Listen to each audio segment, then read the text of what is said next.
Hello दोस्तों।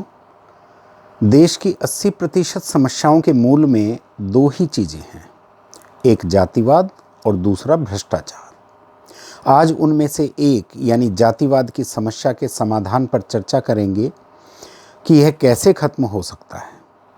मेरे विचार से एक तरीका तो वो हो सकता है जो कि राजस्थान हाई कोर्ट के जस्टिस संदीप शर्मा ने न सिर्फ सुझाया अपितु उसे लागू करने का प्रयास भी किया।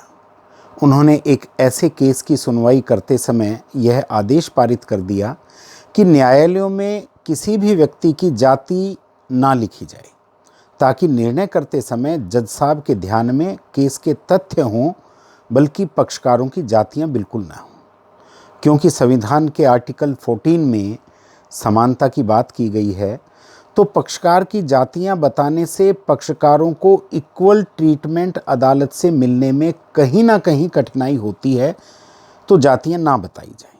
इस प्रकार का निर्देश जस्टिस संदीप शर्मा, जो कि राजस्थान हाई कोर्ट में हैं, उन्होंने दिया। ऊपरी तौर पर तो यह उपाय सुनने में बड़ा अच्छा लगता है, परंतु क्या यह प्रैक्टिकली व्यवहारिक लगता है? क्या प्लीडिंग्स में पक्षकारों की जाति ना लिखने मात्र से यह माना जा सकता है कि कोर्ट में कर्मचारियों को या उनके माध्यम से स्वयं जज साहब को पक्षकारों की जाति का पता ही ना चले? जिन जज साहब पर पक्षकार की जाति का असर निर्णय करते समय पड़ता हो, जिन जज साहब पर पक्षकार की जाति का असर उनके द्वारा निर्णय सुनाते समय पड़ता हो, क्या यह असंभव लगता है कि वो पक्षकारों की जाति का पता ना करें? अर्थात जो जज इतना कास्ट कॉन्शियस हो कि पक्षकारों की जाति का असर उसके निर्णय पर पड़ता हो, तो वैसा जज तो बड़ी आसानी से पक्षकारों की जातियां अपने मातहत कर्मचारियों के माध्यम से पता कर ही सकता है, भले ही प्लीडिंग्स में किसी पक्षकार की कोई जाति लिखी हो चाहे ना लिखी हो। और हायर जुडिशरी अर्थात सुप्रीम कोर्ट और हाई कोर्ट्स, इनमें जजों के अपॉइंटमेंट के समय भी यह बात बार बार सामने आ ही जाती है कि पूरी हायर जुडिशरी पर कब्जा देश के चंद परिवारों का बना हुआ है। और अगर जाति की बात करें तो हायर जुडिशरी के लगभग 80% पदों पर कब्जा मात्र 3 या 4 जातियों का बना हुआ है। अर्थात देश के सबसे पवित्र विभाग पर, क्योंकि न्यायाधीश को तो आम लोग भगवान की तरह सम्मान देते हैं, तो ऐसे सबसे पवित्र विभाग पर भी जातिवाद और भाई भतीजावाद हावी बने हुए हैं। अर्थात कहने का मतलब ये कि जस्टिस संदीप शर्मा द्वारा सुझाया गया मार्ग तो जातिवाद को समाप्त नहीं कर पाएगा, ऐसा मुझे लगता है।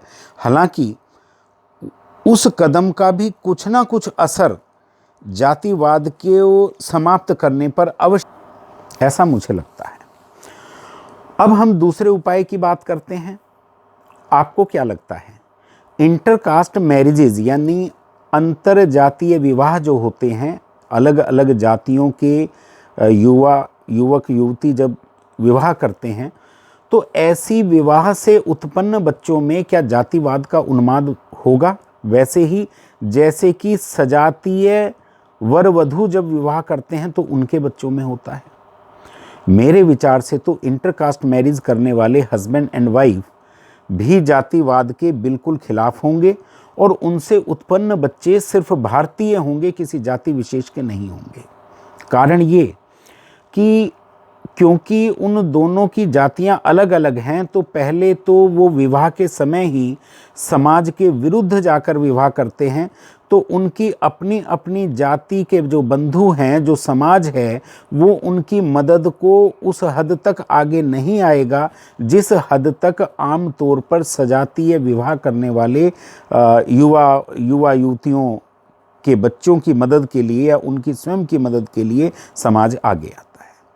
दूसरा कारण ये कि जो हस्बैंड और वाइफ हैं अंतरजातीय विवाह के मामले में, तो क्योंकि उनकी दोनों की जातियां अलग अलग हैं, मान लीजिए एक ब्राह्मण है, दूसरा शूद्र है या एससी है या ओबीसी है, कोई सा भी मान लें, तो ऐसी अवस्था में जो ब्राह्मण समाज है वो इसलिए नहीं आएगा, उसे लगेगा कि वो जो बालक है उसके अंदर एक अंश शूद्र का है, और जो शूद्र समाज है उनको लगेगा कि भी ये पूर्णतया शूद्र नहीं है। यानी किसी भी एक जाति को किसी भी एक जाति का उस बालक को नहीं माना जा सकेगा।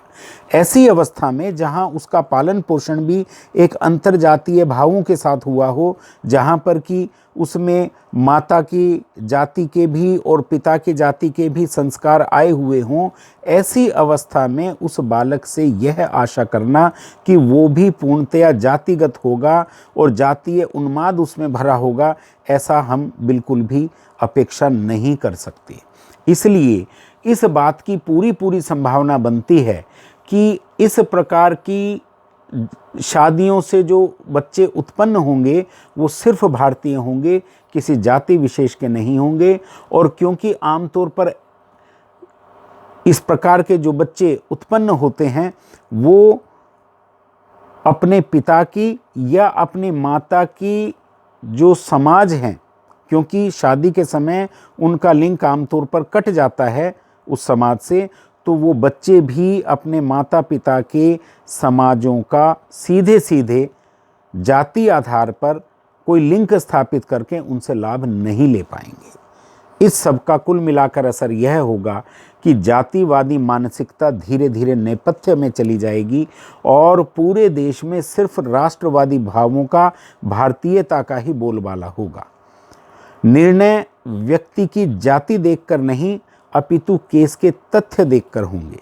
राजनीति में अच्छे व्यक्तियों के सफल होने की संख्या काफ़ी बढ़ जाएगी, क्योंकि लोग जाति नहीं बल्कि व्यक्तित्व देखकर वोट करने लगेंगे। बिना हटाए ही जाति आधारित आरक्षण धीरे धीरे इनफ्रक्चुअस हो जाएगा और सभी सेक्शंस यानी सभी जातियों के जो बच्चे हैं उनका सिलेक्शन गुणवत्ता के आधार पर होने लगेगा।